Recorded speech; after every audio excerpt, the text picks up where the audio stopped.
ہاں وہ آگے تھوڑا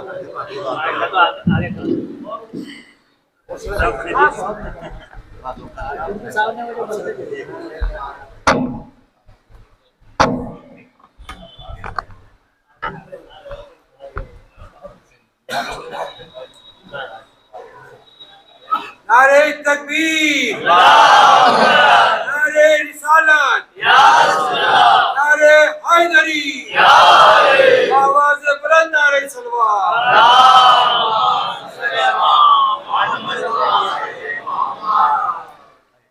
فاتحہ۔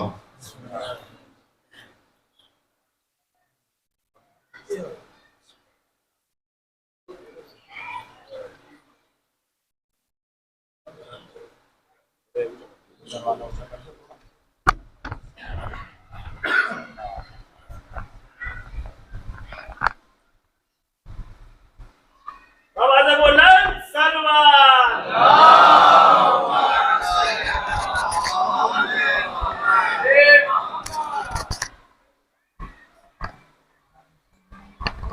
حضرات گزارش ہے کہ ایک مرتبہ سورہ الحمد اور 3 مرتبہ سورہ اخلاص کی تلاوت فرما کر مرحوم محفوظ جناب ناصر حسین صاحب غفور حسین صاحب کے دل کو احسان فرمائیں۔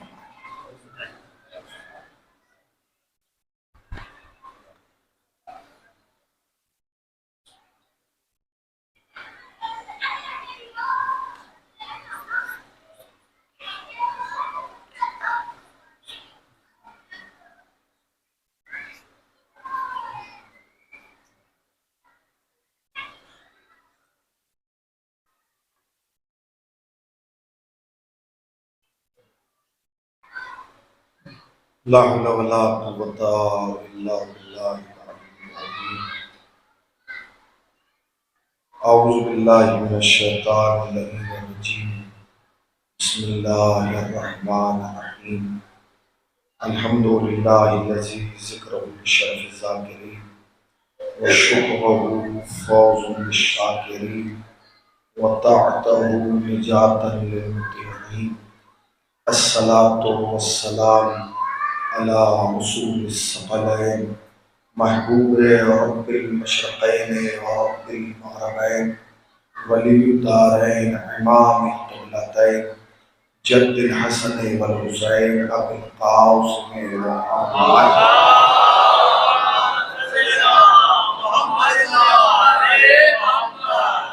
اما بعد فقد قال الرسول صلى الله عليه وآله وسلم من مات على حب آل محمد مات شہیدا۔ صلوات پڑھتے بولو۔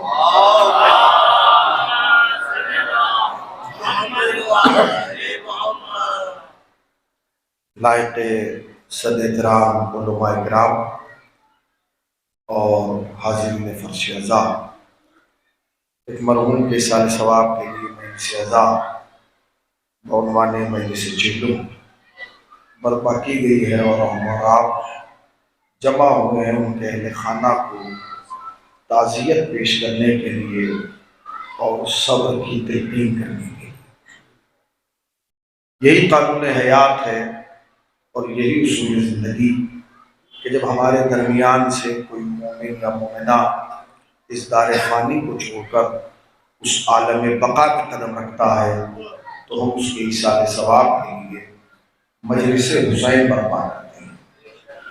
اگر ہم اور آپ اس فرش اعضاء پر بیٹھ کر غور کریں تو آپ کو احساس ہوگا کہ ایک لفظ ہے مجلس، اور ہماری پوری زندگی اسی لفظ مجلس کے حصار میں ہے۔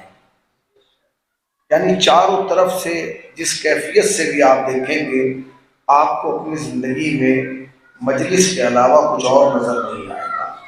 جس قوم، جس ملت، جس گھرانے سے ہم اور آپ تعلق رکھتے ہیں ان گھرانوں کا مزاج یہ ہے کہ گھر میں خوشی ہو تو مجلس ہوتی ہے، گھر میں غم آئے تو مجلس ہوتی ہے۔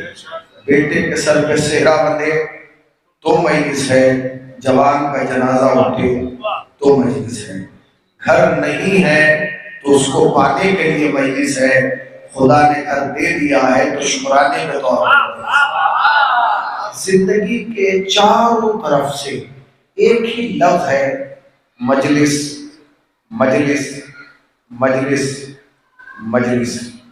صبح مجلس، شام مجلس، دوپہر مجلس، موسم کوئی بھی ہو، کیفیت کوئی بھی ہو، حکومت کوئی بھی ہو، زمانہ کوئی بھی ہو، مگر مجلس سے ہم جدا نہیں ہیں۔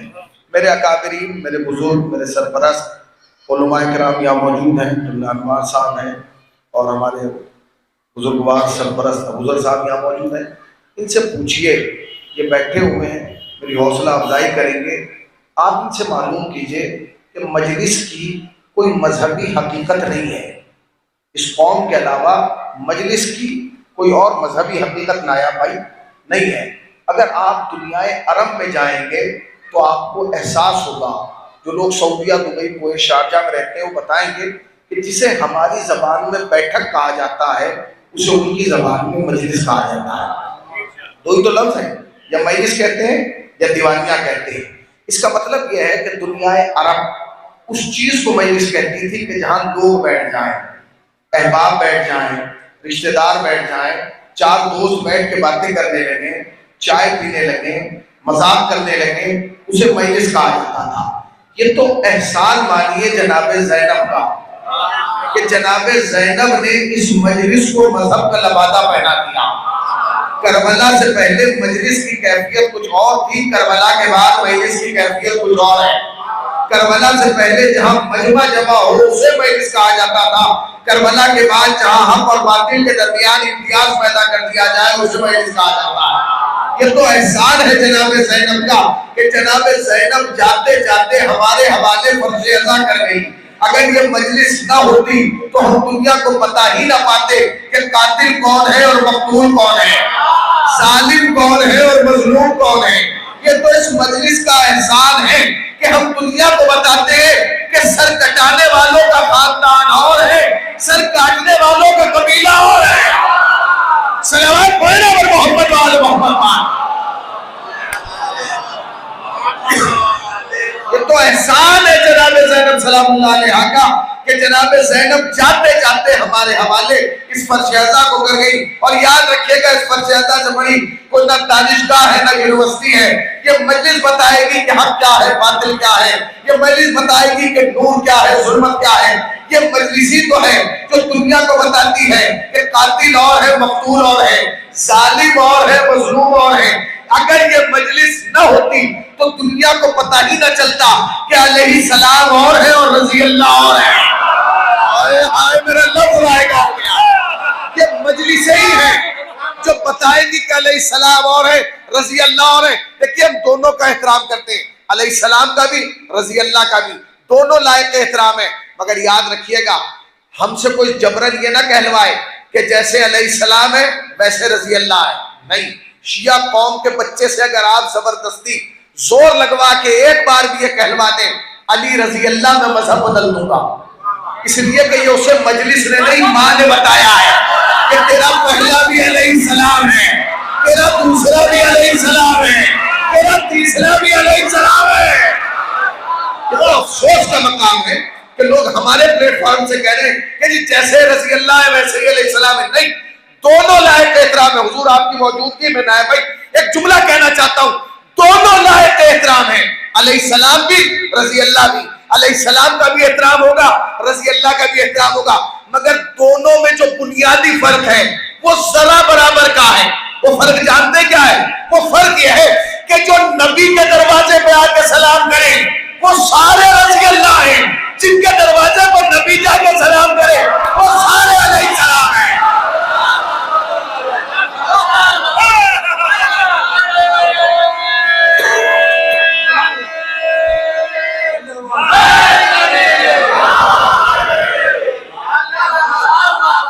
وہ سارے علیہ السلام۔ یہ مجلس اعزا دنیا کی سب سے بڑی درسگاہ ہے، یہ مجلس اعزا دنیا کی سب سے بڑی دانشگاہ ہے۔ یہ مجلس آزاد یہی تو بتائے گی. خدا کی قسم اگر یہ مجلس نہ ہوتی تو ہم دنیا کو بتا ہی نہ پاتے کہ ہلاکتوں کی دنیا اور ہے، شہادتوں کی کائنات اور ہے. یہ مجلسی تو ہے، یہ مجلسی تو ہے جو بتاتی ہے کہ ہلاکت والے اور ہیں اور شہادت والے. جس حدیث کو میں نے پڑھا ہے وہ کوئی بھی فرد بشر یہاں ایسا نہیں ہوگا جو اس کا حافظ نہ ہو، خالی اس کا متن کا نہیں، ترجمے کے بھی حافظ. مرسل اعظم نے کیا فرمایا؟ جو بھی مر جائے آل محمد کی محبت پر وہ شہید مرا ہے. اب یہ بات یہ سوچ کے نہ سنیے گا کہ محمد حسینی پڑھ رہا، نبی نے کہا ہے اس لیے میں آپ کو سنا رہا ہوں. جو بھی، شرط نہیں ہے کس قوم کا ہے، کس قبیلے کا ہے، کس خاندان کا ہے، کس نسل کا ہے، علی کی ولایت پہ مرنا تمہارا کام ہے، شہادت دینا نبی کا کام ہے. سنتے رہیے گا. جو بھی مر جائے آل محمد کی محبت میں وہ کیا ہے؟ شہید ہے. اچھا یہ بتائیے جو میں نے حدیث پڑھی ہے اس پہ کتنے لوگوں کو یقین ہے؟ یقین ہے آپ کو؟ ارے بولیے بھائی. اچھا جو چپ ہیں انہیں یقین نہیں ہے؟ بولیے بولیے کتنے لوگوں کو یقین ہے کہ یہ حدیث بالکل صحیح ہے اور نبی نے فرمایا تو ایسا ہے؟ جو بھی، یا نبی اللہ اس میں سن ڈال دیتے کہ جو 2002 تک مرے وہ شہید ہے. سن نہیں ڈالا، اس کا مطلب ہے کہ نہ مکان کی قید ہے نہ زمان کی قید ہے. تم بستر پہ بھی مرو گے تو شہید ہو، تم منبر پر بھی مرو گے تو شہید ہو، تم محراب میں بھی مرو گے تو شہید ہو. تمہیں مقتل میں جانے کی ضرورت نہیں ہے. اس لیے کہ علی سے محبت کرنے کا مطلب ہی ہے کہ انسان ہمیشہ مقتل میں کھڑا ہوا ہے.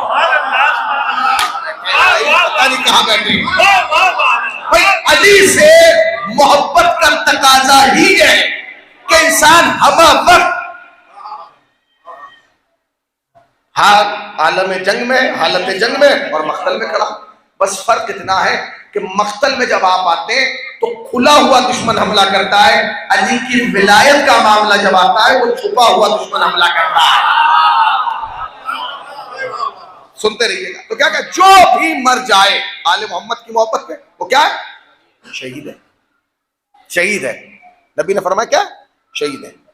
اب قرآن سے پوچھا گیا کہ شہید کیا ہے؟ تو قرآن نے 2 لفظوں میں شہید کی تعریف کی. قرآن نے کہا جو بھی خدا کی راہ میں شہید کیے گئے ہیں خبردار انہیں مردہ گمان بھی نہ کرنا بلکہ وہ زندہ ہے. اب انسان کیسے مان لے کہ زندہ ہے؟ تو اللہ جانتا تھا کہ یہ ماننے کا ہی نہیں، لہٰذا اس نے وجہ بھی بتا دی کہ یہ زندہ ہے اور دلیل زندگی یہ ہے کہ اپنے پروردگار سے رزق پا رہا ہے. اپنے پروردگار سے بولیے ذرا رزق پا رہا ہے. اب یہ عقیدہ قرآن نے دیا ہے ہمیں، قرآن نے، کہ قرآن کی نگاہ میں وہ بھی زندہ ہے جو رزق پا رہا ہے. تو ذرا ہوش میں آؤ، جب قرآن کی نگاہ میں رزق پانے والے زندہ ہیں تو جو رزق بانٹ رہے ہیں،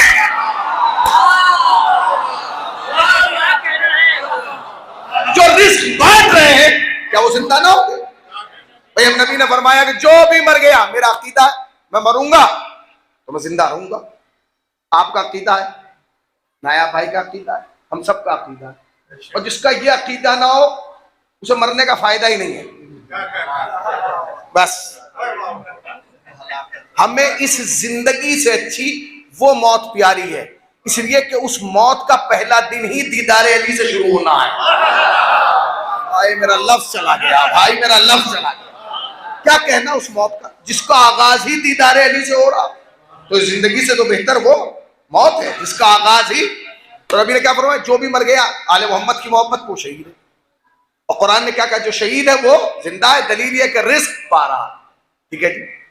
اب آپ اپنے سماج میں دیکھیے، بہت آہستہ آہستہ میں گفتگو آگے بڑھا. اپنے سماج میں دیکھیے کون زندہ ہے کون مردہ ہے.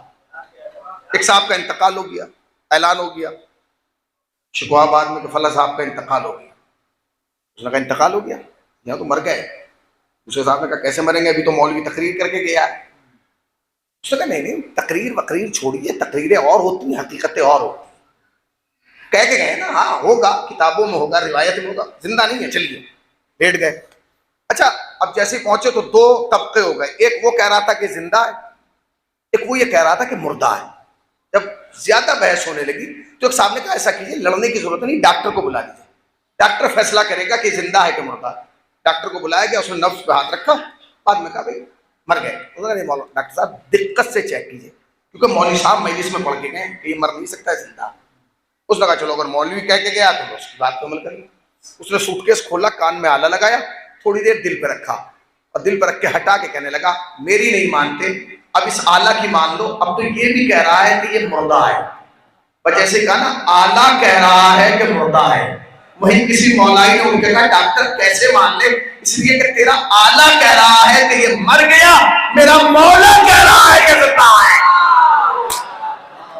آلہ کہہ رہا ہے کہ یہ مر گیا مگر ہمارا مولا کہہ رہا ہے یہ زندہ ہے۔ اس نے کہا کہ نہیں میری نگاہ میں مر گیا، اب یہ زندہ نہیں ہے، آپ چیک کر لیجیے، ٹیسٹ لے لیجیے، آپ کو پتہ چل جائے گا کہ مردہ ہے۔ اس نے کہا جی 2 منٹ چیک کر لیں گے۔ انہوں نے کہا جب ڈاکٹر ارے کہنے لگے ڈاکٹر کیا چیک کرے گا جو قوم چیک کرے گی، ابھی پتہ چل جائے گا۔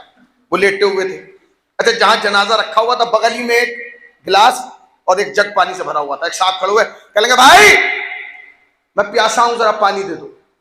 اس نے نہیں دیا، اس نے اشارہ کیا، دیکھا ایک سوال اور کرتا ہوں بھائی میں بھوکا ہوں کھانا دے دے، اس نے کھانا بھی نہیں دیا۔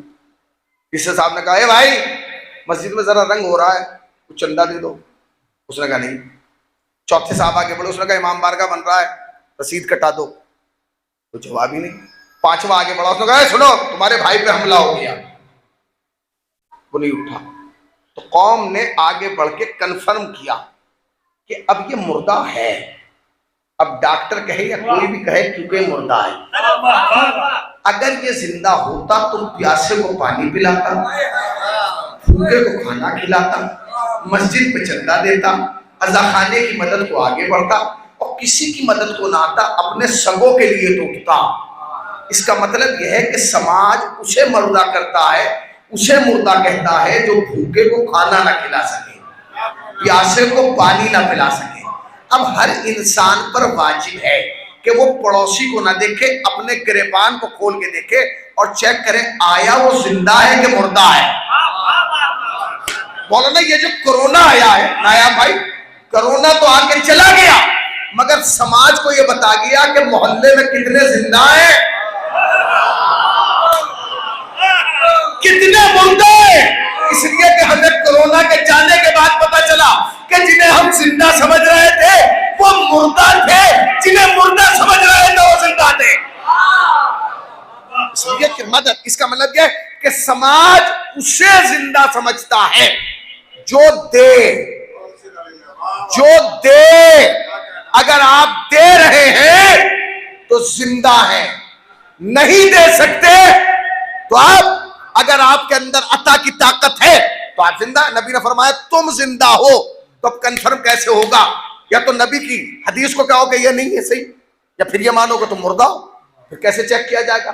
نبی نے کہا زندہ ہے، اس کا مطلب زندہ ہے، چیک کیسے ہوگا؟ نبی نے کہا تم اپنی اس ظاہری زندگی کو نہ دیکھو، باطن کی دنیا میں آؤ تو تمہیں یہ دیتا ہوا نظر آئے گا، یہ تختے پہ پڑا ہوا انسان، یہ پلنگ پہ پڑا ہوا جنازہ، یہ تمہیں دے رہا ہے۔ میں نے کہا کیا دے رہا ہے؟ آپ سن کیا دے رہا ہے، توجہ سنیے گا، یہ زندہ ہے کہ مردہ؟ نبی نے فرمایا زندہ۔ آپ سنیے گا کیا دے رہا ہے، کیا دے رہا ہے جی؟ آپ بیٹھے ہیں یہاں، انتقال ہوا ہے لندن میں، آپ نے جیسی خبر سنی فلاں صاحب کا انتقال ہو گیا، آپ نے زبان سے ایک جملہ کہا انا للہ، آپ نے زبان سے کہہ دیا، بات ختم ہو گئی۔ یہ جو انا للہ کہا ہے یہ نائب بھائی کا شعر ہے، کسی کا مصرع ہے، اسے تنظیم لگائی؟ نہیں، کیا ہے؟ یہ قرآن کی آیت ہے۔ قرآن کا مزاج کیا ہے؟ جو پڑھے اسے بھی ثواب، جو سنے اسے بھی ثواب، جس کے لیے پڑھا جائے اسے بھی ثواب۔ آپ اپنے گھر بیٹھے تھے، جنازہ امریکہ میں رکھا تھا، لندن میں رکھا تھا، دلی میں رکھا تھا، آپ نے جیسے کہا انا للہ، آپ کے نامہ اعمال میں ایک آیت کا اضافہ ہو گیا۔ سچ بتاؤ اس نے تم سے لیا یا دیا؟ بولیے نا، اس نے لیا یا دیا؟ اور جو دے تو کہتے کیوں نہیں آلہ ہار گیا مولا جیت گیا؟ آلہ ہار گیا مولا جیت گیا۔ سب سے پہلا کام اس نے کیا کیا؟ ہر مومن کے نامہ اعمال میں ایک ایک آیت کا ثواب لکھوا دیا. مجھے تو یقین ہے کہ جب میں انا للہ پڑھتا ہوں تو میرے نامہ اعمال میں ایک آیت کا ثواب, آپ کو پتہ بھی نہیں چلا, نامہ اعمال میں ایک آیت کا ثواب بڑھ گیا. اب یہ دیکھنا ہے یہ کیا کیا دیتا ہے, سنتے رہیے گا توجہ سے. اگر آج کی تقریر میں پڑھ گیا تو یقیناً آج کے بعد آپ کو جنازے اٹھانے میں لطف آئے گا. آپ جنازوں کو بوجھ نہیں سمجھیں گے, بار نہیں سمجھیں گے, وزن نہیں سمجھیں گے, کیونکہ حقیقت پتہ ہوگی کہ اس کی کیفیت کیا ہے. یہ جو جا رہا ہے نا دنیا سے, یہ تم سے لے کے نہیں جا رہا ہے, تمہیں دے کے جا رہا ہے. آپ آگے بڑھے, آپ نے کہا کیا مطلب؟ کہا بھائی انتقال تو ہوا ہے آگرہ میں, ہم بیٹھے ہیں یہاں, جانا پڑے گا, گرمی بہت ہے, سردی بہت ہے, سفر کی صعوبتیں, گاڑی بھی نہیں ہے, بس سے جانا پڑے گا, ٹرین میں ٹکٹ نہیں. آپ چلے گئے, اور جب آپ وہاں پہنچے تو پتا چلا کہ کوئی وہاں آپ کو ریسیو کرنے والا بھی نہیں تھا. مگر آپ کو کچھ ملا, کیا ملتا؟ جس سے ملنے گئے تھے وہی نہیں ملا, وہ بھی اندر ہے. جس کے لیے آپ گئے تھے وہ بھی اندر ہے, وہ بھی آپ سے ریسیونگ کے لیے باہر نہیں آیا کہ بھائی. مگر آپ جانتے ہیں معصوم نے کیا فرمایا؟ اللہ اکبر. معصوم نے فرمایا کہ جب کوئی مومن کسی مومن کی خبر غم سن کے اپنے گھر سے چلتا ہے, جب تک وہ اس کے جنازے تک نہیں پہنچتا, اللہ فرشتوں کو حکم دیتا ہے کہ اس کے ہر قدم پر 70 نیکیاں نامہ اعمال میں لکھتے چلے جاؤ. ہر قدم پر. تم تو کلومیٹر جوڑ رہے تھے کہ 150 کلومیٹر چل کے آئے ہو, تم تو 500 کلومیٹر کا حساب جوڑ رہے تھے. اللہ نے کلومیٹر نہیں جوڑا, اللہ نے قدم جوڑا. ہر قدم پر 70 نیکیاں. تمہارے پاس حساب ہے کہ کتنا قدم چلو, ہر قدم پر 70 نیکیاں. تمہیں دیا یا لیا؟ ارے بولیے, تو پھر کہو اللہ ہار گیا, مولا جیت گیا. اور آگے بڑھیے, اور آگے بڑھیے. پہنچے آپ, پہلے ایک آیت کا ثواب, پھر ہر قدم پر 70 نیکیاں نامہ اعمال میں لکھا دی گئی, اس کا ثواب. آپ وہاں پہنچے, جس سے ملنا تھا وہ تو مر گیا, وہ تو آپ کی نگاہ میں پڑا ہوا باہر نہیں آئے گا. مگر آپ کو ایک شخص ملا, بھئی یہ کون ہے؟ کہ مرحوم کا بیٹا ہے. آپ نے اسے قریب بلایا, عادتاً, یہ لفظ یاد رکھیے گا, عادتاً اسے قریب بلایا اور اس کے سر پہ ہاتھ پھیرا اور پھیر کے کہا بھائی اللہ کو یہ منظور تھا, خدا تجھے صبر دے. اور آپ پیچھے ہٹ گئے. آپ کو پتہ ہی نہیں چلا کہ تم نے کیا پا لیا اور تمہیں کیا مل گیا. اب جاؤ شریعت کی طرف, تب تمہیں پتہ چلے گا. معصوم نے فرمایا کہ جب کوئی مومن کسی مومن کے یتیم کے سر پر ہاتھ پھیرتا ہے, جتنے بال اس کی ہتھیلی کے نیچے آتے ہیں, اللہ فرشتوں کو حکم دیتا ہے ہر بال کے بدلے میں 70 نیکیاں نامہ اعمال میں لکھ دیں. صلوات پڑھنا پر محمد وآل محمد پاک. نہیں, ایک صلوات باواز بلند پڑھے پر محمد وآل محمد پاک.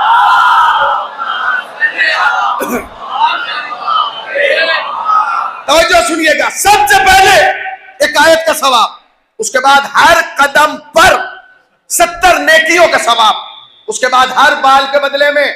پہلے تو آپ یہ حساب بتا دیں, سر پہ بال کتنے ہیں؟ اگر یہ سر کے بال کا حساب آسان ہوتا تو جب علی نے کہا تھا نا سلونی, اور سامنے والے نے پوچھا تھا بتائیے میرے سر میں بال کتنے ہیں, مولانا نے جواب دیا, مولانا نے کہا نہیں, یہ بتا کہ اگر میں بتا دوں تو کیا گن لے گا؟ اس کا مطلب یہ کہ انسان کے لیے محال ہے بالوں کا گننا. مگر نبی کی حدیث ہے, اتھینٹک حدیث ہے, اسے کوئی موڑ نہیں سکتا, اس کو کوئی توڑ نہیں سکتا, اس کو ضعیف نہیں کہا جا سکتا. نبی نے فرمایا جب کوئی مومن کسی مومن کے یتیم کے سر پر ہاتھ پھیرتا ہے, جتنے بال اس کی ہتھیلی کے نیچے آتے ہیں, ہر بال کے بدلے میں 70 نیکیاں نامہ اعمال میں آ جاتی ہیں. 70 نیکیاں نامہ اعمال میں آ جاتی ہیں. بھائی کیا بات ہے, کیا بیٹھیے, 70 نیکیاں نامہ, آپ میری طرف متوجہ رہی, 70 نیکیاں نامہ اعمال میں لکھی جاتی ہیں. اب آپ خود سوچئے اور توجہ فرمائیے گا. عقیدہ یہ ہے ہمارا کہ جو میرے سر پہ ہاتھ پھیرے گا اسے 70 نیکیاں ملیں گی, جس نے آپ کے سر پہ ہاتھ پھیرا ہوگا اسے 70 نیکیاں ملیں گی, جو ان کے سر پہ ہاتھ پھیرے گا اسے 70 نیکیاں ملیں گی. اور مسلمانوں نے اس روایت کو اپنی کتابوں میں جگہ دی ہے کہ جب کوئی مومن کسی مومن کے سر, یتیم کے سر پر ہاتھ پھیرتا ہے تو اس کے نامہ اعمال میں ہر بال کے بدلے میں 70 نیکیاں لکھی جاتی ہیں. تو مسلمانوں ذرا جاگو اور ہوش سے کام لو اور سوچو, جو میرے اور تمہارے سر پر ہاتھ پھیرے اس کے نامہ اعمال میں تو 70 نیکیاں لکھی جائے, تو جو ابو طالب 17 برس تک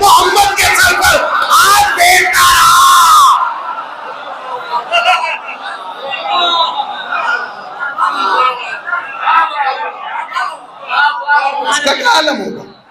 بھائی جو میرے اور تمہارے سر پہ ہاتھ پھیرے اس کو تو نیکیاں ملے، تو جس نے مصطفیٰ کے سر پہ ہاتھ پھیرا. اور سنیے نبی کی حدیث، نبی نے فرمایا کہ جو کوئی اس دنیا میں کسی یتیم کی کفالت کرے وہ جنت میں میرے ساتھ ایسے رہے گا. نبی نے انگلیاں دکھائی ہیں، ایسے رہے گا. مسلمانوں نے اسے بھی کتابوں میں لکھا، جو کسی یتیم کو پالے اور جنت میں نبی کے ساتھ رہے گا. تو ذرا ہوش میں آؤ، سوچو، جو کسی کو پالے وہ تو ان کے ساتھ رہے گا، تو جو اسی کو پالے، وہ جو کسی کو پال رہا ہے وہ تو نبی کے ساتھ، اور جو اسی کو پال رہا ہے اس کا عالم کیا ہے. اب ایک قدم اور آگے بڑھیے. سب سے پہلے کیا ملا؟ ایک آیت کا ثواب. اس کے بعد کیا ملا؟ ہر قدم پر 70 نیکیاں. اس کے بعد کیا ملا؟ جس نے سر پہ ہاتھ پھیر دیا. اب تک اس نے آپ سے لیا یا دیا؟ بولیے نا. تو پھر بولتے کیوں نہیں؟ یاد آ گیا نا. اب آپ آگے بڑھیں. آپ پہنچ گئے، سرور پہ ہاتھ پھیر دیا. اتنی تاخیر ہے جنازے میں. اس نے کہا بھائی نہلانے والے نہیں آئے. اچھا یہ مظلومیت ہے اور یہ غربت ہے ہماری قوم کی کہ قوم چاہے جتنی بڑی ہو، شہر چاہے جتنا بڑا ہو، تعداد چاہے جتنی زیادہ ہو، مگر مردہ نہلانے والے 2-4 ہی ہوتے ہیں. وہ بیچارہ آ گیا، آ رہے ہیں، وہ آ رہے ہیں، نہلائیں گے. وہ نہلا کے جب گئے، آج تک میں نے نہیں دیکھا کہ کسی نہلانے والے کو چلتے ہوئے آپ نے لفافہ دیا ہو. شکریہ، آپ نے ابا کو نہلا دیا، چچا کو نہلا دیا، دادا. چونکہ آپ یہ سمجھتے ہیں کہ یہ اس کا بنیادی حق ہے کہ یہ نہلائے. نہیں، جیسے اس پہ واجب ہے ویسے ہی آپ پہ بھی واجب ہے. دیا آپ نے اسے؟ کچھ نہیں دیا، وہ تو چلا گیا. اس نے آپ سے نہ مانگا نہ آپ نے اسے دیا. اچھا میں یہ پوچھ رہا ہوں، یہ جو اس نے اسے نہلایا، یہ اس نے آپ پر احسان کیا یا اس پہ احسان کیا؟ بولیے، ارے بولیے نا. آپ پہ یا اس پہ؟ اجی اس پہ احسان کیا. اور یہ ہے اس کا دنیا میں آخری دن. یہ اپنی جیب سے کچھ نکال کے دے نہیں سکتا. آپ دینے والے ہیں نہیں. پھر کیا ہوگا؟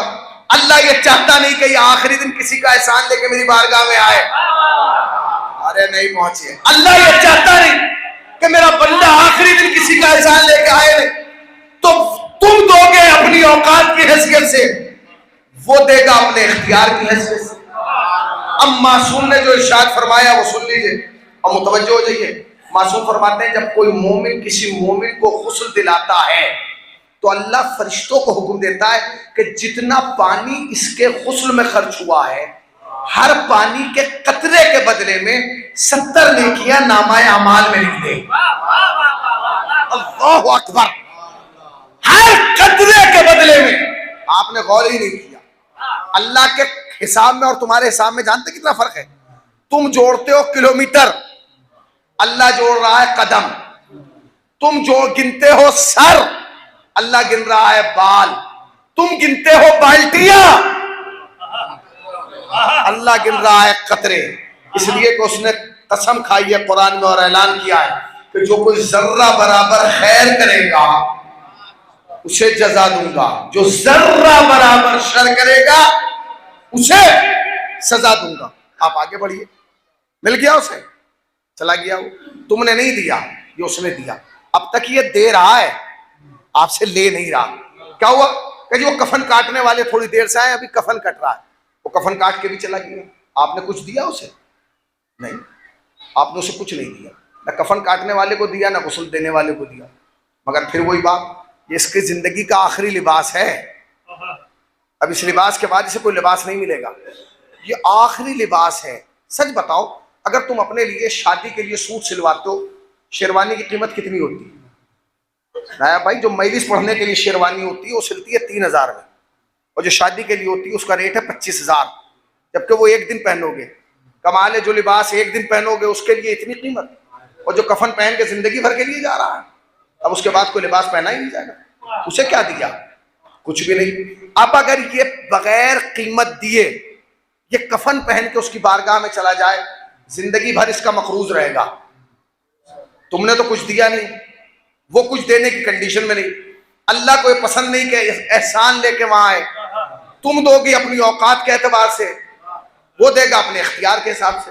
معصوم فرماتے ہیں جب کوئی مومن کسی مومن کو کفن دینے میں مدد کرتا ہے نا، کفن سنانے میں، تو اللہ فرشتوں کو کہتا ہے اس کا نام الگ ڈائری میں لکھ لینا. کیوں؟ کہ جب لوگ محشر میں قبروں سے اٹھائے جائیں گے تو ضروری نہیں ہے کہ جو کفن پہن کے تمہیں دفنایا جائے تم وہی کفن پہن کے نکلو. نہیں، انٹری تمہاری مرضی کی ہے، ایگزٹ نہیں ہے. وہاں ایگزٹ جیسے اعمال ویسا خروج، جیسے اعمال ویسا ایگزٹ. پہلے اعمال دیکھا جائے گا پھر قبر سے نکالا جائے گا. اعمال اچھے تو کفن کے ساتھ، اعمال خراب تو بغیر کفن کے ساتھ. لباس اتار لیا جائے گا، بیٹوں نے کفن تم باہر آؤ گے.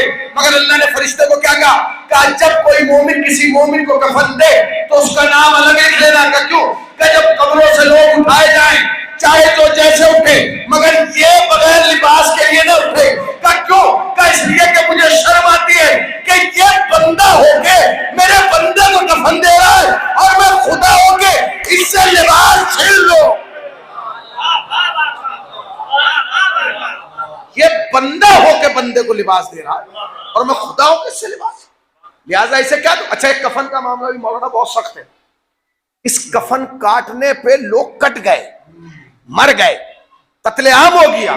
وہ سن لیجیے وہ کیسے ہوا، وہ بھی میں آپ کو بتا دوں. ایک صاحب کی بیوی کا انتقال ہوا، چودھری ٹائپ انسان تھے. انہوں نے فون کیا، رہے کہا، اس نے کہا میں، وہ تمہاری چچی کا انتقال ہو گیا، آ کے کفن کاٹ دو. وہ گیا بیچارہ کفن کاٹ کے آ گیا. اب کفن تو کٹ گیا مگر بعد میں تو بہت ہنگامہ ہوا. کئی بل کٹے، کئی FIR کٹی. کیوں؟ اس نے اگلے دن سب کو امام بارگاہ میں جمع کر لیا. انہیں بلاؤ، انہیں بلایا گیا. کیا ہوا بھائی؟ سوئم تو کل ہے، آج کیوں؟ کہ نہیں آج ہی بلاؤ. کیا ہوا؟ کہ اس نے میری ناک کاٹی ہے. ناک تو آپ کی جگہ، کفن کاٹا تھا میں نے. ناک کاٹ کا ہوا کیا؟ کہ اس نے جو کل ہماری بیوی کا کفن کاٹا پورا کفن کاٹ دیا، اس میں روسری نہیں کاٹی، حجاب. تو سارے سماج نے اسے دقت سے دیکھا کہ بھائی تم نے کفن میں حجاب نہیں کاٹا. جب مومن مرتا ہے تو کفن میں امامہ باندھا جاتا ہے، اور جب عورت جاتی ہے تو حجاب. تو اب وہ کھڑا ہوا، اب سب پوچھ رہے تم نے کیوں نہیں کہا. اب لوگ سمجھے کہ یا تو سوری بولے گا، یہ کہے گا جی بھول گیا. وہ بہت پکا تھا، اس نے نہ سوری بولا نہ معذرت خواہی کی، نہ یہ کہا کہ میں بھول گیا. اس نے کہا جی جان بوجھ کے نہیں کاٹا. سارے مجمع نے کہا جان بوجھ کے نہیں کاٹا. اس نے کہا چچی نے اس گاؤں میں 35 سال زندگی گزاری ہے، جب میں نے 35 سال میں کبھی انہیں یہاں برقع پہنے ہوئے نہیں دیکھا.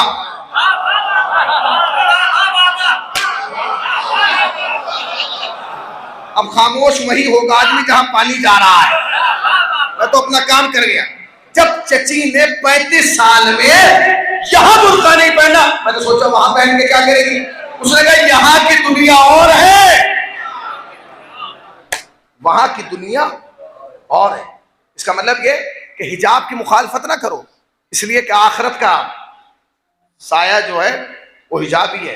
اور نہ اماموں کی مخالفت کرو، اس لیے کہ آخری وقت میں امامہ ہی ہے. تم ہو اور امامہ ہے اور قبر ہے، اس کی مخالفت نہ کرنا. اللہ نے کہا کہ ہر چیز پہ جزا دوں گا.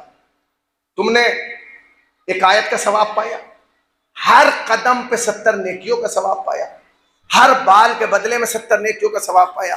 اگر تم نے یہاں غسل دیا ہے، جتنا قطرہ پانی لگا ہے ہر قطرے کے بدلے میں 70 نیکی. اگر تم نے یہاں کفن پہنایا ہے، جب تم اس کی بارگاہ میں بلائے جاؤ گے تو لباس کے ساتھ بلائے جاؤ گے، بغیر لباس کے اس کی بارگاہ میں نہیں جاؤ گے. یہ اس کا احسان ہے. اب آپ آگے بڑھیے. اب سوال پیدا ہوتا ہے قبر کا. ہمارے یہاں کیا پرانے زمانے میں جس خاندان کا مرتا تھا نا، اسی خاندان کے افراد جا کے قبر کھودا کرتے تھے. گاؤں میں اس کا معیار اور بڑھا، تو جس گاؤں میں بڑی انجمن ہوتی تھی، جب کوئی مرتا تھا انجمن والے جا کے قبر کھودتے تھے. اب کیا ہو گیا؟ اب ہم ذات نہیں پوچھتے، اوقات نہیں پوچھتے، عقیدہ نہیں پوچھتے. ارے بھائی ابا مر گیا، کسی سے قبر کھدوا دو. 4 مزدور لائے، اس نے قبر کھودی، 500 روپے دیے اس کو. آپ جانتے قبر کھودنے کا ثواب کیا ہے؟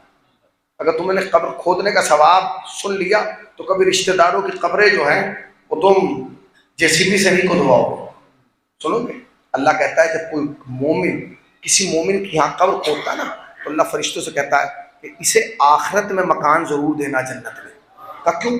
کہ اس لیے کہ اس نے اسے اپنی حیثیت سے وہاں مکان دے دیا، میں یہاں اپنی قدرت سے اسے یہاں مکان دے دیا. کون سا ایسا عمل ہے کہ جس کی جزا تمہیں نہیں دی جا رہی؟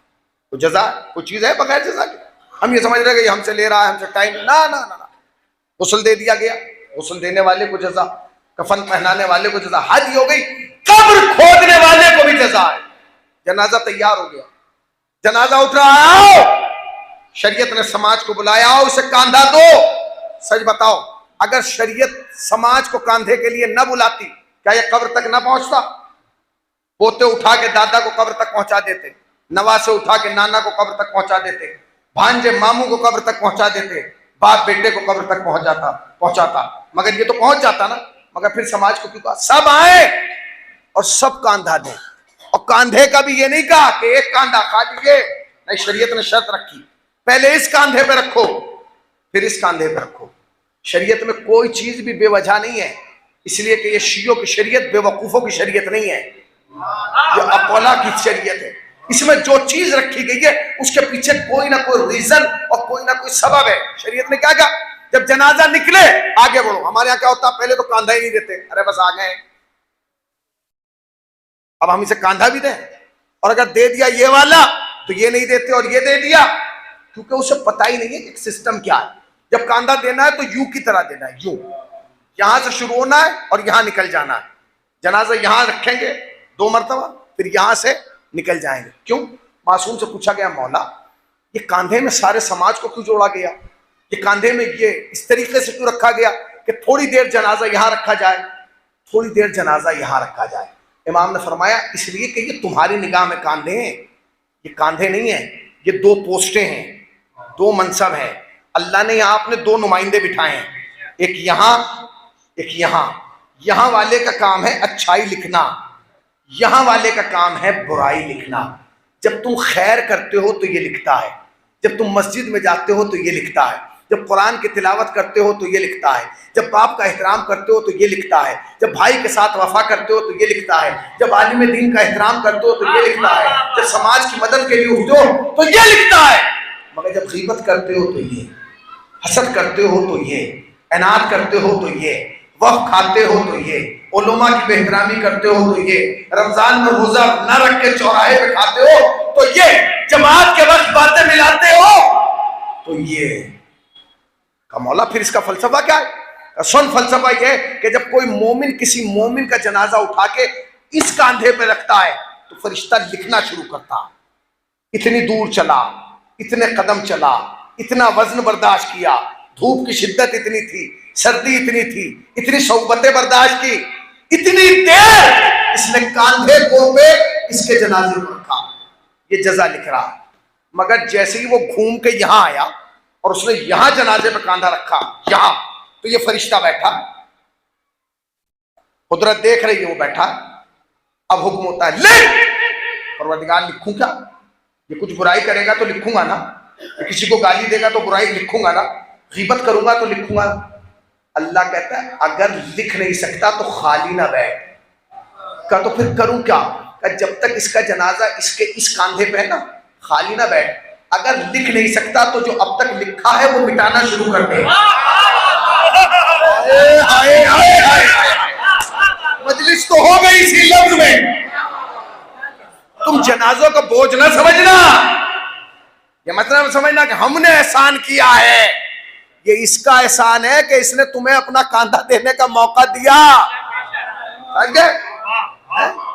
اچھا، میں ایک بات نایا بھائی آپ سے پوچھنا چاہتا ہوں، جو ہمارا تمہارا جنازہ اٹھائے اس کے تو گناہ پاک ہو جائیں، اچھا جس نے نبی کے جنازے کو کاندھا دیا ہوگا، سوچئے نا، جو میرے جنازے کو کاندھا دے گا اس کے گناہ پاک ہو جائیں گے، اس کو گناہ سے نجات مل جائے گی، جو نبی کے جنازے کو۔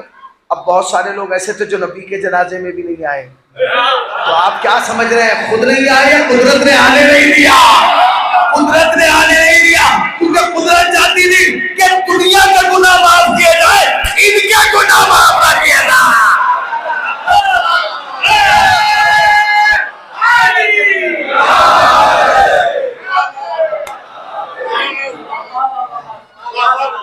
جنازہ اٹھ گیا۔ اچھا میں یہ پوچھ رہا ہوں، اب تک یہ آپ سے لے رہا ہے یا دے رہا ہے؟ جو دے، ارے زور سے بولیے، جو دے۔ دیکھیے میرے پاس بہت سارے نقطوں کی مجلس تھی، بہت سارے نقطے مجھے یاد ہیں، ابھی پڑھنا شروع کروں تو آپ کو احساس ہوگا، مگر جہاں نایاب بھائی نے مجلس چھوڑی وہاں مجھے اندازہ ہوا کہ اب اس سے اوپر آپ جا نہیں سکتے، لہذا آدمی تجربے کی دنیا میں قدم رکھتے ہوئے اپنے اختیار کو استعمال کرے اور اسے دوسری طرف ہو۔ ٹھیک ہے نا، سمجھ رہے ہیں نا، یہی تجربہ ہے اور یہی عقل مندی ہے۔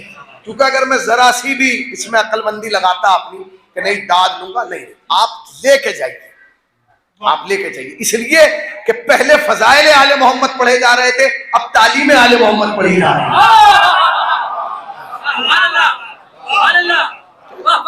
وہ کام تھا جو قبر کے ادھر فائدہ پہنچائے گا، یہ جو میں بتا رہا ہوں یہ قبر کے ادھر، مجلس مکمل ہو جائے گی، سنتے رہیے، ہر چیز پہ تمہیں جزا ہے۔ آج کے بعد جب تمہیں جنازہ ملے گا نا تو تم پیچھے نہیں بھاگو گے، آگے بھاگو گے، چلو کاندھا دوں۔ مولانا میں نے ایک جگہ روایت پڑھ دی کہ جب تک جنازہ اس کاندھے پہ رہتا ہے فرشتے نامہ اعمال سے گناہ مٹاتے رہتے ہیں۔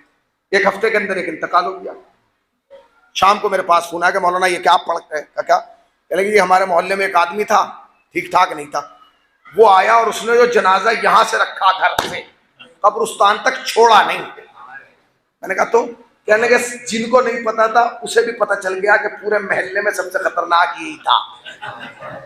تو خدا کے واسطے اپنے تجربات استعمال نہ کریں، دوسروں کو بھی موقع دیں۔ صلوات پڑھیں پر محمد والے، ہر عمل پہ جزا مل رہی ہے، ہر عمل پہ جزا مل رہی ہے۔ صلوات پڑھیں پر محمد، شان بھائی آگے آئیں، ہر عمل پہ جزا ہے، کوئی عمل ایسا نہیں ہے۔ خدا کی قسم ایران نے بڑی ترقی کی ہے، ایران نے یہ ربڑ جو ہوتی ہے ربڑ ریزر، اسے کتنے کی قیمت ہے اس کی، بولیے کتنی قیمت ہے؟ 5 روپے 10 روپے۔ ایران نے ایک ربڑ بنائی ہے، اس کی قیمت ہے 5 لاکھ روپے۔ 5 لاکھ روپے 5 روپے کی گلی گلی میں بکتی ہے بھیا۔ وہ جو 5 روپے کی بکتی ہے وہ آپ کے بچے کی کاپی میں کریکشن کرتی ہے۔ وہ جو نام ایران نے بنائی ہے وہ 5 لاکھ کی جو ہے وہ نامہ اعمال میں کریکشن کرتی ہے۔ اتنے خوش ہو گئے آپ، مگر افسوس یہ ہے کہ اس قسم کی کوئی ربڑ بنی نہیں، ورنہ اگر یہ بن جاتی تو جیسے ہی باپ کو پتا چلتا کہ کینسر ہے، بیٹا علاج بعد میں کر، پہلے وہ ربڑ منگا لے، کیونکہ ہر آدمی اپنے حالات جانتے ہیں۔ وہ ربڑ منگاؤ جلدی، دیر مت کر، علاج بعد میں ہوگا، پہلے ربڑ منگا لے۔ اللہ نے وہ ربڑ مفت میں کاندھے میں فٹ کر دی۔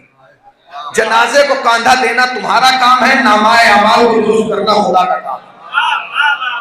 جنازے کو یہ نا بوجھ نہ سمجھو، لے آئے جنازہ لا کے آپ نے رکھ دیا۔ اب جنازہ رکھا گیا، جنازے تو آپ نے پڑھے ہیں نا، نماز جنازہ تو آپ نے پڑھی الحمدللہ۔ ہمارے یہاں نماز جنازہ سے بھاگتے نہیں ہیں، کیونکہ ہمارے کسی بھی بزرگ نے کوئی جنازہ چھوڑ کے فرار اختیار نہیں کیا۔ آپ سمجھتے رہیے گا جو میں کہہ رہا ہوں، ہمارے یہاں یہ رسمی نہیں ہے، ہمارے یہاں فرار کا راستہ ہی نہیں ہے۔ اب سنتے رہیے، جنازے کی کیفیت کیا ہوتی ہے؟ جنازے کی کیفیت ہوتی ہے جب نماز جنازہ ہوتی ہے، پہلے جنازہ، پھر مولانا، پھر آپ، یعنی مولانا سے آگے جنازہ ہوتا ہے، پھر مولانا ہوتے ہیں، پھر آپ ہوتے ہیں۔ جب جمعے میں جاتے ہیں تو کیا ہوتے ہیں؟ پہلے مولانا پھر آپ۔ نماز پنجگانہ میں پہلے مولانا پھر آپ۔ نماز جنازہ میں پہلے آپ، پھر مولانا، پھر عوام۔ آج کل بڑی دوڑ لگی ہوئی ہے، مولوی سے آگے نکلنا ہے، عالم سے آگے نکلنا ہے۔ یاد رکھ، جب تک زندہ ہے پیچھے ہے، جس دن مر گیا قوم خود آگے رکھ دے گی۔ صلوات پڑھیں محمد والے محمد والے۔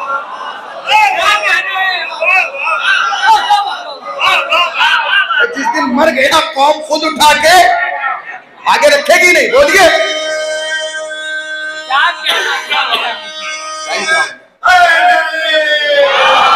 بولیے۔ جیسے ہی مرا قوم نے اٹھا کے آگے رکھ دیا، اب پیچھے آنے کا موقع نہیں۔ اس کا مطلب یہ جب تک زندہ تھے پیچھے تھے، جیسے ہی مرے قوم نے خود لا کے مولانا سے بغیر پوچھے آگے رکھ دیا۔ اس کا مطلب یہ ہے کہ جو زندہ ہے وہ پیچھے، جو مردہ ہے وہ آگے۔ اب جو آگے نکلنا چاہ رہا ہے نا تو کہیں نہ کہیں اس کی فکر مردہ ہے، اس کا شعور مردہ ہے، اس کا ذہن مردہ ہے، اس کی ذہنیت مردہ ہے، اس کے افکار مردہ ہیں، اس کے عقیدے مردہ ہیں۔ اگر زندہ ہو تو پیچھے رہنا، آگے نہ رہنا، آگے۔ اب مولانا نے کھڑے ہوئے، اچھا نماز جنازہ جو ہے وہ ایک ایسا واجب ہے کہ اگر ایک شخص پڑھ لے سب سے معاف۔ کتنا اچھا خود سوچئے، ایک آدمی سارا سماج پہ واجب ہے، سارے سماج پہ جتنے شکوہ بعد میں اگر کوئی مر گیا سب پہ واجب ہے کہ اس کی نماز جنازہ پڑھی جائے، مگر اگر ایک نے پڑھ لیا سب سے معاف۔ اب شریعت ان سے سوال نہیں کرے گی، کاش صبح کی نماز ایسے ہوتی، ظہرین کی ایسے ہوتی، تو ہم جیسے ایک مولوی ایک مؤذن رکھتے ہیں پورا محلہ ایک آدمی کو تنخواہ دیتا، بھائی تو پڑھتا رہے۔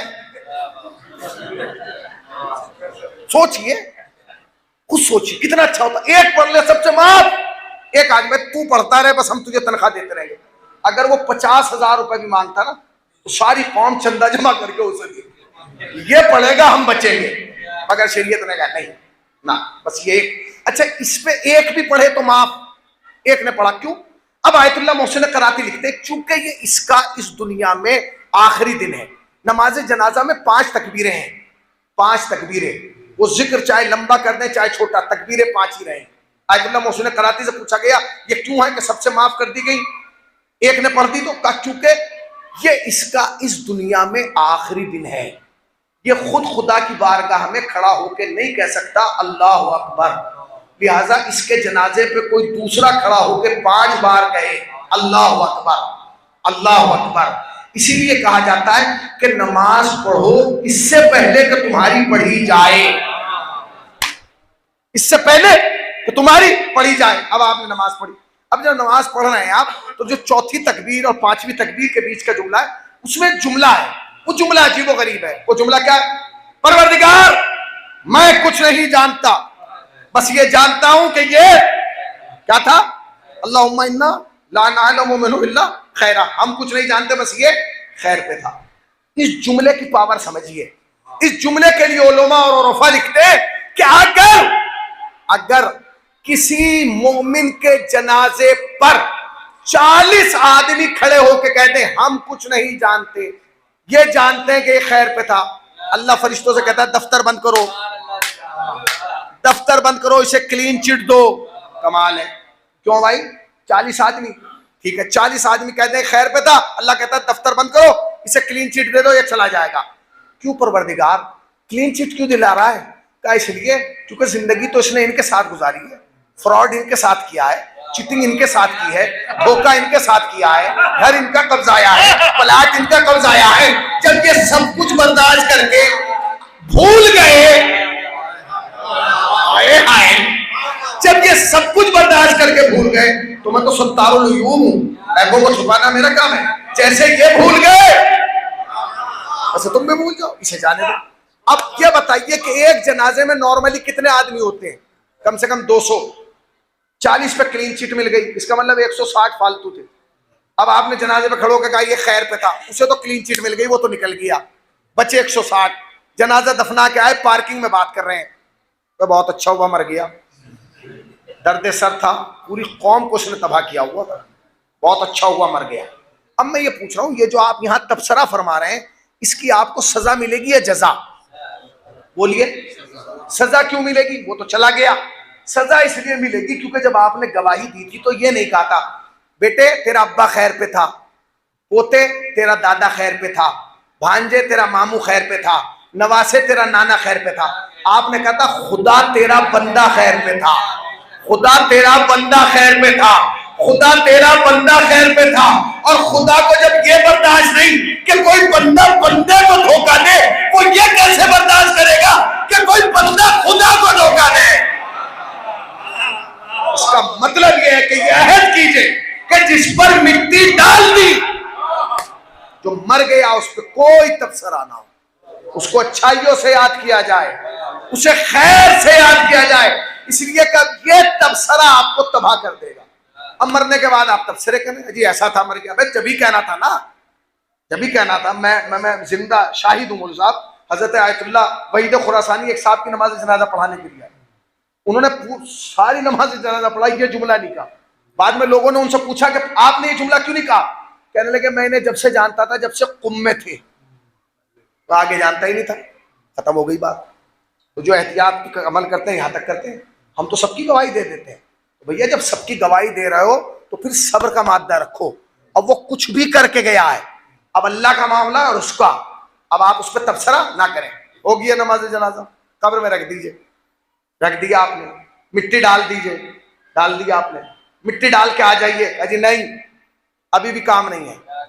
اب ایک آدمی اس کے اندر اترے گا, یوں کر کے پکڑے گا. ایک مولوی صاحب اوپر بیٹھیں گے, وہ کاپی کھولیں گے, کھول کے کہیں گے اسماء افہام یا فلاں ابن فلاں, وہ ہلائے گا. اسماء افہام جیسے وہ ہلائے گا. اچھا بھیا, کمال یہ ہے, یہ مجھے سنائی جائے تلقین میرا حق ہے, انہیں سنائی جائے ان کا حق ہے, مولوی صاحب کو سنائی جائے ان کا حق ہے, نایاب بھائی کو سنائی جائے ان کا حق ہے, انہیں سنائی جائے شان صاحب کو ان کا حق ہے. کمال یہ ہے کہ ہماری قوم اسے بھی تلقین سنواتی ہے جو پیدائشی گنگا اور بہرا ہوتا ہے. سناتی ہے کہ نہیں؟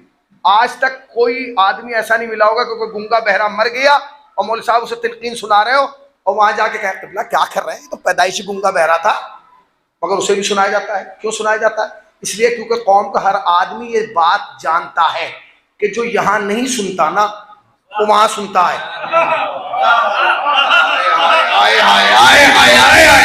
جو یہاں نہیں سنتا وہ بھی وہاں سنتا ہے. اسی لیے کہتا ہوں یہاں سننے کے عادی بن جاؤ تاکہ وہاں سننا نہ پڑے. اب ہلا کے کہہ رہے ہیں اسماء افہم, یہ دو لفظ ہیں, ایک اسماء ایک افہم. اسماء سن, افہم سمجھ, دونوں کا تعلق الگ الگ ہے. سننا یہاں سے, سمجھنا یہاں سے. سن سمجھ, سن سمجھ, سن سمجھ, سن, اور ایک بار نہیں دو دفعہ. ایک مرتبہ جب قبر کھلی ہوتی ہے, ایک مرتبہ جب قبر بند ہوتی ہے. ہلا ہلا کے کہتے ہیں اسماء افہم, سن سمجھ, سن سمجھ, سن سمجھ. سن کا تعلق ہے یہاں سے, سمجھ کا تعلق ہے یہاں سے. سن کا تعلق ہے سماعت سے, سمجھ کا تعلق ہے دماغ سے. سماعت صحیح نہ ہو سن نہیں سکتا, دماغ صحیح نہ ہو سمجھ نہیں سکتا. عالم اسلام کے 73 فرقے 72 میں یہ رسم نہیں ہے. واحد فرقہ ہے شیعہ جو اپنے مردے کو قبر میں لٹا کے ہلا کے جائے سن سمجھ, سن سمجھ, تاکہ دنیا کو پتہ چل جائے جب قبر میں جا کے ہمارے مردے کا دماغ خراب نہیں ہوا, بخار میں نبی کا دماغ خراب نہیں ہوا. سلام علیہ محمد وآل محمد.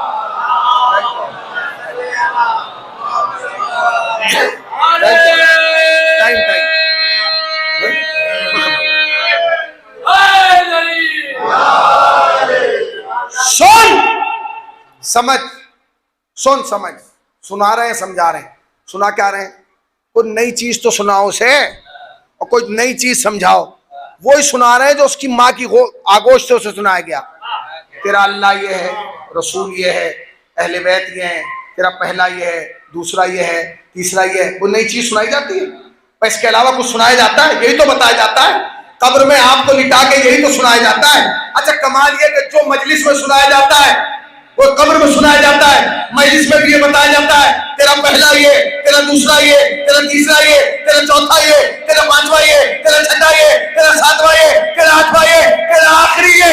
اسی لیے جوانوں کہتا ہوں مجلسوں میں آیا کرو تاکہ جب قبر میں سنایا جائے تو احساس نہ ہو کہ قبر میں لیٹے ہو یا مجلس میں بیٹھے ہو. سلام علیہ محمد وآل محمد.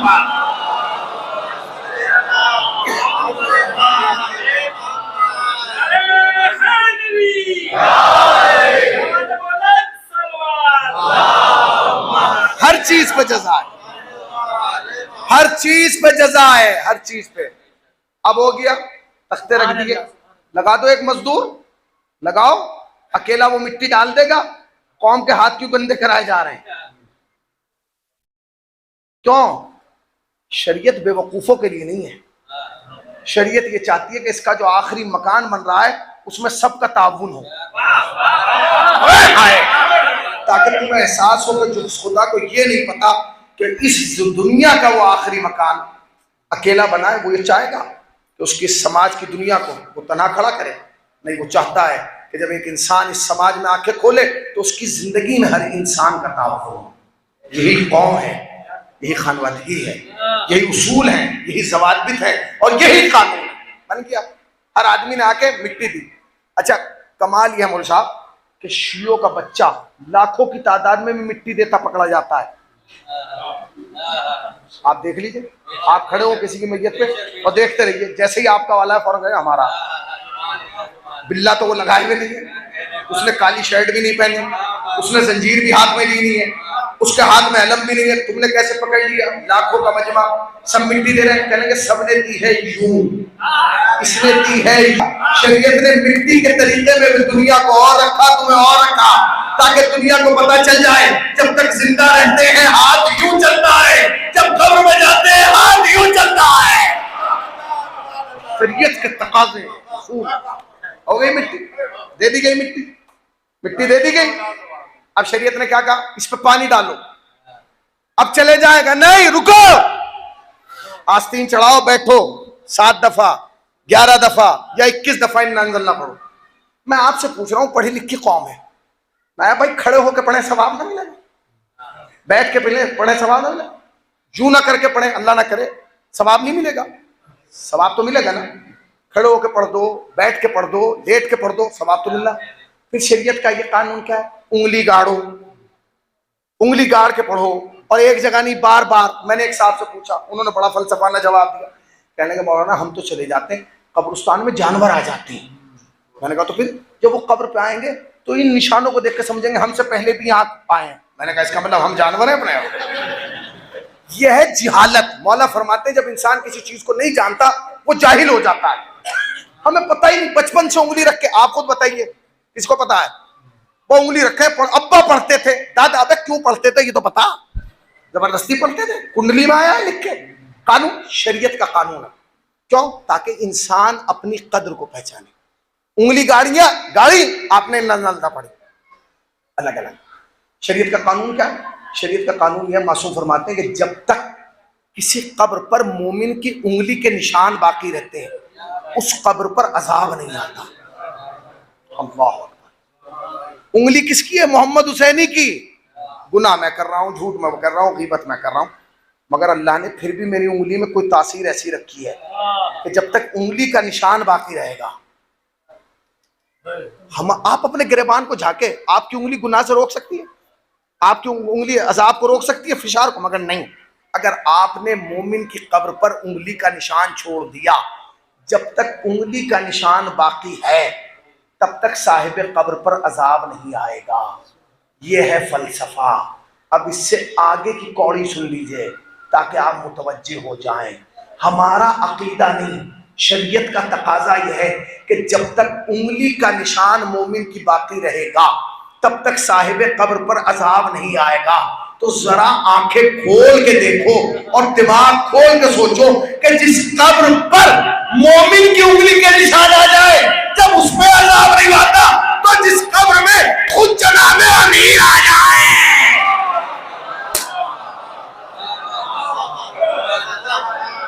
قبر پہ جناب اللہ, انگلیوں کے نشان.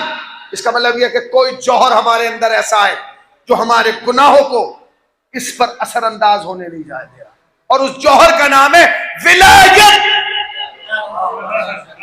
ولایت, اس جوہر کا نام کیا ہے؟ ولایت. ہر چیز ہو گئی. آیت کا ثواب, قدم پہ ثواب, کفن دینے پہ ثواب, غسل دینے پہ ثواب, قبر کھودنے پہ ثواب, مٹی دینے پہ ثواب, ہر چیز پہ ثواب ہے. کوئی چیز ابھی تک باقی تو نہیں. اب آپ نے مردہ دفنا دیا, آپ نے ہاتھ رکھ کے ننزلہ پڑھ دی, آپ چلنے لگے, پیچھے سے چلتے چلتے ایک صاحب نے ایک جملہ اور کہا, اذان ہو گئی.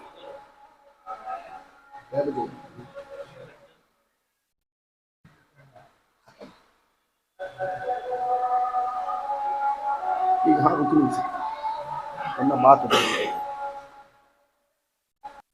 صلوات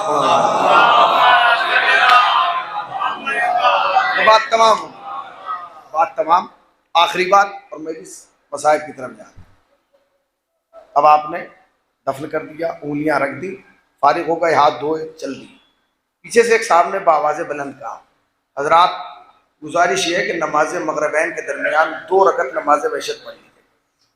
وہ انسان جو صبح 6 بجے کا نکلا ہوا ہے اور شام کے 6 بجے تک آپ کے ساتھ ہے, اور اب آپ چلتے چلتے اس سے یہ کہہ رہے ہیں کہ گھر جا کے سکون سے نہ بیٹھنا بلکہ 2 رکعت, آپ خود بتائیے آپ کے تاثر کیا ہوں. لوگوں نے یوں کر کے دیکھا, کیونکہ پتہ نہیں ہے. ہم یہ سوچ رہے ہیں کہ جو نماز ہے یہ ہم اس کے لیے پڑھ رہے ہیں, اس کے لیے نہیں پڑھ رہے ہیں، آپ اپنے لیے پڑھ رہے ہیں۔ پہلی بات تو یہ ہے کہ نماز وحشت کا جو آپشن ہے یہ سیکنڈ ہے، فرسٹ نہیں ہے، فرسٹ نہیں ہے، فرسٹ ہے صدقہ۔ صدقہ دو اپنے مرحوم کا، اپنے جو گیا اس دنیا سے اس مردے کا صدقہ دو۔ صدقہ نہیں دے سکتے تو 2 رکعت نماز وحشت پڑھ لو، پہلا صدقہ بعد میں نماز وحشت۔ اچھا وہ صدقے والی رسم ہمارے ہاں رائج کیوں نہیں ہوئی؟ کیونکہ ہمارے ہاں قوم میں وہ رسم دم توڑ دیتی ہے جس کا تعلق جیب سے ہو۔ جو خرچے پہ چلے وہ ہمیں نہیں چاہیے، جو زبان خرچ پہ ہو وہ ہمیں چاہیے۔ ہم بھائی پیسے کون دے گا، چلو نماز ہی تو پڑھنا، 2 رکعت نماز پڑھ لو، تو وہ صدقے کی رسم ختم ہو گئی، یہ شروع ہو گئی۔ اچھا وہ بھی بعض لوگ پڑھتے ہیں بیچارے، خدا ان کی توفیقات میں اضافہ فرمائے، بعض نہیں پڑھتے۔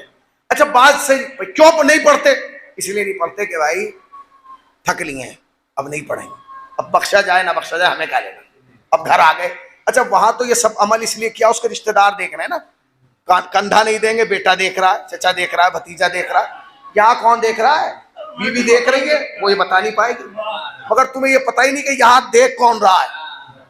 یہاں جو دیکھ رہا ہے وہ ان سب سے بڑا دیکھ رہا ہے جو وہاں نہیں دیکھ رہا تھا۔ جتنے وہاں دیکھ رہے تھے ان سب سے بڑا یہاں دیکھ رہا ہے۔ اب حدیث سنیے آپ۔ اچھا حدیث سنیے، حدیث کا جملہ کیا ہے؟ حدیث کا اچھا یہ جتنی حدیثیں میں نے آپ کو سنائی، قال امام جعفر، قال امام صادق، قال امام محمد باقر، یہ سب، مگر اب جو سنا رہا ہوں، اب جو حدیث پڑھنے جا رہا ہوں یہ اس امام کا جملہ ہے کہ جس کی امامت کے زمانے میں ہم بیٹھے ہیں۔ امام، اچھا سوشل میڈیا کا زمانہ ہے، فیس بک کا زمانہ ہے، واٹس ایپ کا زمانہ ہے، آدمی لندن میں مرے، امریکہ میں مرے، خبر یہاں ہو جاتی ہے، وہاں جا نہیں سکتے کیا۔ امام فرماتے ہیں شیعو، جب تمہیں کسی مومن کی خبر غم ملے یا خبر انتقال تو تم دور ہو یا نزدیک بس اس کے لیے 2 رکعت نماز وحشت پڑھ دیا کرو۔ پھر حدیث سن لیجیے، اے مومنو تم دور ہو یا نزدیک جب تمہیں کسی مومن کی خبر غم ملے تو تم اس کے لیے 2 رکعت نماز وحشت قبر پڑھ دیا کرو۔ اگلا جملہ جو امام نے کہا بالکل سماج کے قریب ہو کے ہارٹ ٹچ کرنے والا، کہنے لگے بغیر اس بات کی پرواہ کیے بغیر کہ تمہارے لیے کون پڑھے گا۔ اگلا جملہ سنیے اور اس مجلس کو لے جائیے گا تعویذ بنا کے۔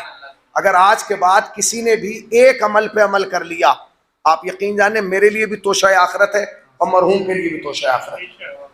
اس لیے کہ مجلس نہیں تھا، یہ مکمل زندگی کا ایک ضابطہ تھا، ایک نمونہ تھا، اور بتا رہا تھا کہ ہر عمل پہ تمہیں جزا ہے بغیر اس بات کی پرواہ کیے کہ تمہارے لیے کون پڑھے گا۔ اب امام فرماتے ہیں اے میرے شیعو، میں مہدی وعدہ کرتا ہوں اگر تم نے کسی مومن کی نماز وحشت پڑھی تو میں وعدہ کرتا ہوں جس دن تم اس دنیا سے جاؤ گے تمہارے لیے نماز وحشت میں پڑھوں گا۔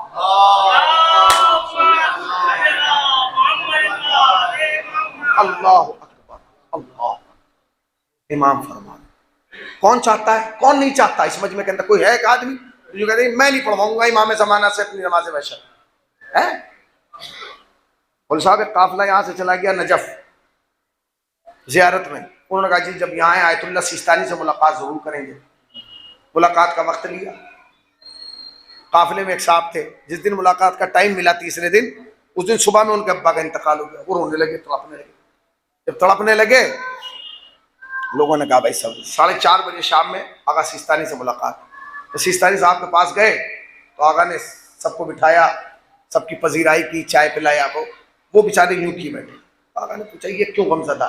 لوگوں نے کہا جی ان کے ابا کا آج انتقال ہو، انہوں نے خدا مغفرت فرمائے، نام لکھوا دیجیے گا میں نماز وحشت پڑھ دوں گا۔ آپ یقین جانیں جب وہ لوٹ کے آیا نا ہندوستان، اس نے کسی کو یہ نہیں بتایا میں کازمین میں کتنی دیر رکا، سامرا میں، جو بھی پرسہ دینے آیا اس نے ہر کو بتایا ابا کے لیے نماز وحشت سیستانی صاحب نے، ابا کے لیے نماز وحشت۔ کیوں بھائی یہاں بھی تو پورے محلے نے پڑھی تھی؟ کہنے لگے نہیں، پورے محلے کا پڑھنا اور ہے، سیستانی صاحب کا پڑھنا اور ہے۔ کیوں؟ کیونکہ وہ نائب امام ہے، تو اگر نائب امام وعدہ کر لے تو یقین یہاں پہنچ جاتا ہے، تو جہاں امام وعدہ کر بس عزیزو یاد رکھنا جنازے بوجھ نہیں ہیں، تم کاندھا بھی نہ دو، یہ اپنی منزل تک پہنچ جائے۔ اس لیے کہ آج تک کوئی مردہ بغیر قبر کے نہیں ہوا، اسے کسی نہ کسی نے قبر دے دی۔ بس یہ کائنات میں ایک ہی جنازہ ایسا ہے کہ جسے کوئی نہ کاندھا دینے والا تھا، نہ غسل دینے والا تھا، نہ کفن پہنانے والا تھا۔ تو جانتے ہیں اس کا، جانتے ہیں وہ جنازہ کس کا ہے؟ وہ جنازہ اس کا ہے نایا بھائی جس نے یہ ساری شریعت ہمیں بتائی، اسی کے تو گھرانے نے بتائی۔ کمال یہ ہے کہ جس کی اولاد نے ہمیں یہ بتایا کہ غسل دینے کا ثواب کیا ہے، اسے کو غسل نہ دیا۔ جس کی بیٹے نے یہ بتایا کہ کفن پہنوانے کا ثواب کیا ہے، اسی کو کفن نہ دیا۔ اور جس کے بیٹے نے یہ بتایا کہ قبر دینے کا ثواب کیا ہے، وہ کون ہے؟ اس ذات کا نام ہے غریب کربلا حسین۔ فاطمہ کا نام مولا تم کو غم نہ دے سوائے ہمیں سرکار امام۔ خدا کی قسم اگر تم نے زندگی میں ایک کام پر بھی عمل کر لیا، تمہارے لیے بھی سبب نجات، میرے لیے بھی اور مرحوم کے لیے بھی۔ خدا مرحوم کو ذریعہ رحمت فرمائے، جاتے جاتے اپنے لیے تاج محل بنا گئے۔ خدا کی قسم بنایا یہاں ہے، جزا آخرت میں ملے گی۔ اس لیے کہ پہلی ملاقات تو حسین کے بابا سے ہونا ہے نا۔ اللہ اکبر۔ دو جملے سن لیں اور میں اسے رحمت تمام، دو جملے سنیں زیادہ نہیں، اس لیے کہ دعوت وقت میں گنجائش نہیں ہے، میں اس ویسے ہی مفصل ہوگی۔ جانتے ہیں دیکھیے انسان اگر کوئی وصیت کرتا ہے اس وصیت کا پورا کرنا واجب ہوتا ہے۔ کوئی انسان مرنے سے پہلے کوئی وصیت کرتے اس وصیت کا پورا کرنا واجب ہے۔ حسین نے شہادت سے پہلے ایک ہی وصیت کو 3 مرتبہ کیا۔ پہلے بنی اسد کے مردوں کو بلایا اور بلا کے کہا بنی اسد کے مردوں اب سے چند دنوں کے بعد جب تم یہاں آؤ گے ہمارے تنوں پر سر نہ پاؤ گے، ہو سکے تو ہمیں دفن کر دینا۔ حسین کی پہلی وصیت۔ اللہ جب مر جانے لگے تو حسین نے بنی اسد کی عورتوں کو بلایا، اے بنی اسد کی عورتوں آؤ اور ہماری بات کو سنو، اب سے 11 دن کے بعد جب تم یہاں آؤ گی تو ہمارے لاشوں پر ہمارے سروں نہ پاؤ۔ اگر تمہارے شوہر قتل کے خوف سے نہ آ سکے تم فرات پر پانی بھرنے کے بہانے آنا اور ہمارے لاشوں کو دفن کر جانا۔ دیکھا کتنا ارمان تھا حسین کو دفن ہونے کا۔ پہلے مردوں سے وصیت کی پھر عورتوں سے وصیت کی۔ ابھی بھی حسین رکے نہیں۔ اب تو وہ قیامت کا لمحہ آ رہا ہے کہ جب دل چاہتا ہے کہ کلیجہ پھٹ جائے۔ حسین کی قربت کو تو دیکھو، جب مرد گئے عورتیں آئیں، عورتیں گئیں، بچے آئے۔ جب بچے آئے تو حسین نے علی اصغر کو بلایا اور اپنی آغوش لے کے بیٹھے اور کہنے لگے ہمارے بھی تمہاری طرح چھوٹے چھوٹے بچے، اب سے چند دنوں کے بعد جب تم یہاں آؤ گے ہمارے تنوں پر سر نہ پاؤ گے۔ اے بنی اسد کے بچوں اور تمہارے ماں باپ ہمیں قتل کے خوف سے دفن نہ کر سکے تو تم فرات پہ کھیلنے کے بہانے آنا۔ آخری جملہ اور میں اسے رحمت تمام، اور ہمارے جسموں پہ ایک ایک مٹھی خاک ڈال جانا۔ مرد گئے، عورتیں آ گئی، عورتیں گئی، بچے آ گئے۔ چھوٹے چھوٹے بچے تھے نا، خطیب آل محمد فرماتے انہوں نے عجیب و غریب جملہ بیان کیا، وہ سن لیجئے، یہ جملہ آخر ہے اور اسی کو پہلے تمام ہے۔ چھوٹے چھوٹے بچے قریب آئے اور آگے کہنے لگے مولا ہم دفن تو کر دیں گے، اس بچے کی پہچان کیا ہے؟ اس بچے کو پہچانے گا کیسے کہ یہ آپ کا بچہ ہے؟ خطیب آل محمد کہتے ہیں کہ حسین نے ابا کا دامن ہٹایا، کہو اس بچے کو پہچان لو۔ مگر جب بچوں نے دیکھا تو حسین نے سر کی طرف سے دامن نہیں ہٹایا تھا، حسین نے پاؤں کی طرف سے دامن ہٹایا تھا۔ ارے بچوں نے پاؤں کو دیکھا، خطیب آل محمد کہتے ہیں میں یہ سوچتا رہا دنیا سر پہ چلواتی ہے، چہرہ دکھاتی ہے، حسین نے پاؤں تو دکھائے۔ کہنے لگے مجھے بعد میں خیال آیا ارے علی اصغر کا سر شام غریبہ، ارے ظالم لے جائے گا، میرے بچے کو اس کے پاؤں سے پہچان آیا تھا۔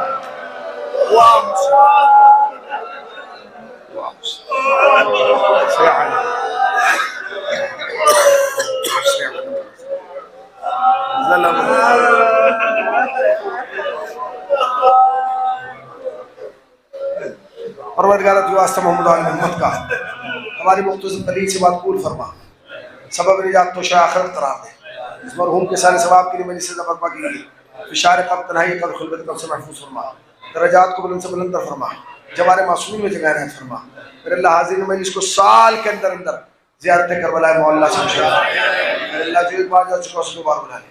دوبارہ جب چکا اسے بار بار بنا، آنکھ بند نہ ہو جب تک روزہ حسین کا دیدار نہ کرے۔ میرے اللہ جتنے بیٹھے ہیں انہیں مانگنے کا طریقہ نہیں آتا، تجھے عطا کا سلیقہ آتا ہے، ان کی نیک دلی اور حاجات کو پورا فرما۔ جو بے اولاد ہیں اسے اولاد دے دے، جو بے گھر ہیں انہیں گھر دے دے، جو بے کاروبار ہیں انہیں کاروبار دے دے، جو رزق کے محتاج ہیں انہیں رزق دے دے۔ میرے اللہ اس ذکر کو ہماری نسلوں میں منتقل کر۔ میرے اللہ جب تک زندہ رہے ذکر اہل بیت کرتے رہے، ذکر اہل بیت سنتے رہے۔ میرے اللہ مرحوم کو غریق رحمت فرما، ان کے درجات بلند فرما۔ میرے اللہ اس عزاداری کا اجر کچھ نہیں چاہتے، بس اتنا چاہتے ہیں جب قبر کی پہلی رات ہو شفاعت کے لیے حسین آ جائے۔ میرے اللہ ہمارے گناہوں کو بخش دے، گناہوں کو بخش دے، گناہوں کو بخش دے، گناہوں کو بخش دے، عاقبت بخیر کر دے، عاقبت بخیر کر دے، عاقبت بخیر کر دے۔ میرے اللہ تجھے واسطہ ہوگا امت کا، ہم بارش کو تمہیں بھی بارشوں کی طرح زندگی گزاریں، بارش کے ظہور میں تعجیل فرما، ہمیں سرکار کے عوام و سام شمار فرما۔ حضرات مرتبہ سورہ الحمد اور 3 مرتبہ سورہ اخلاص تلاوت فرما کر مرحوم ناصر حسین صاحب